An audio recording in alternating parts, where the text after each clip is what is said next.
And that's the radar I was telling you about. It's specifically designed not for radar for finding other aircraft, but for finding periscopes. So they're looking for submarines, clearly. You can see the blades in the tail as well. When it lands on frigates and carriers, that whole tail section hinges, and you can see the hinge halfway down, and you can fold it underneath the blades, so that saves a lot of space.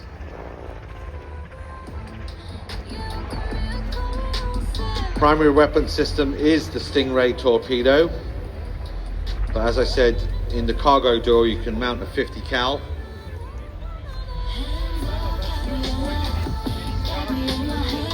Crew today is Flight Lieutenant Ty Moss.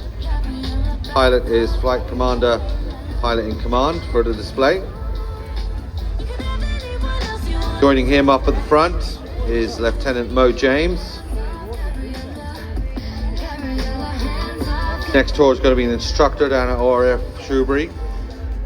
Also on board is Lieutenant James Wagstaff. He's the observer.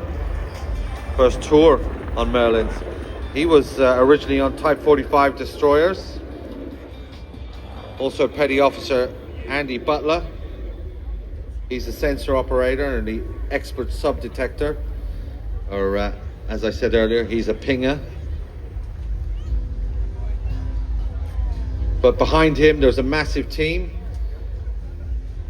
Lieutenant Paddy Docker and 10 engineers, led by Sub-Lieutenant Tom McAllister and Chief Petty Officer Nick Assel. So it takes a team to keep this aircraft flying. Thank you all. Now, these gentlemen and the whole team have been deployed since May, embarked on RFA Tide Force and operating from here in HMS Gannet, and they've been supporting the Defence Strategic Objective 1, which is defence of the nuclear deterrent, in other words submarines, and they've been on Exercise Green Eel and Cable Car, and they're going to be returning to Colrose down in Cornwall after the show. So this is their final end of tour period,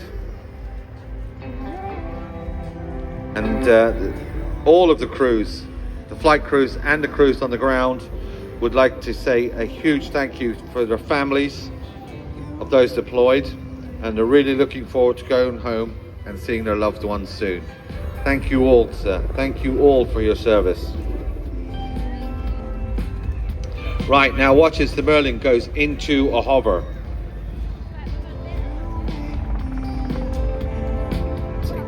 And as I've just been told by my flying spray director, Celeste Garcia-Beatty, it is indeed the Junior that is being put out the door.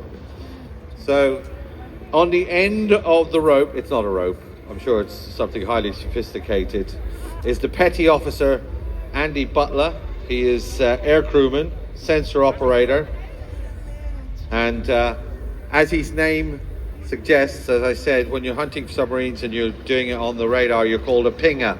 But this time they've put him outside, and there is Andy. Give him a wave. He's pinging away for you and me. Now I'm just checking, they're not going to dump him in there, and you can see the massive downdraft from that rotor disc. So Petty Officer Andy Butler, are they going to pull away from him? And then if you look in the door, that's Lieutenant James Wagstaff. It's his first tour on the Merlin, as I said. Came over from Type 45 destroyers.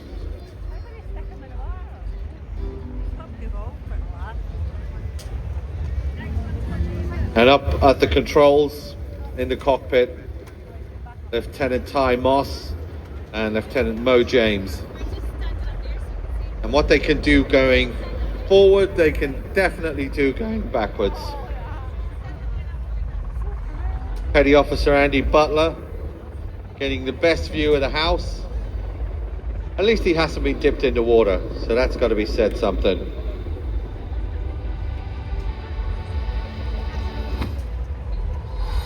Now, as you can see, Andy is beginning to sway a little bit, so it'll be up to the winchman to cancel that oscillation. They're going to turn into crowd center. They're getting worryingly close to the water as they come down. Is Andy going to get dipped? I hope not. They're reeling him in as they're bringing the aircraft down to meet him. I guarantee you he's getting a lot of spray though. Look how much spray has been kicked up by the downdraft, so he might as well be in the water at that. But thankfully they're hoisting him in at the last moment. Lieutenant James Wagstaff on the winch, and he's safely back in the door. He'll pull him back in and close the door. Wonderful display. So, as I said, their primary role is for hunting submarines, but they can do search and rescue like that. So they have got a use for the winches as well. They'll get him back in, unhook him.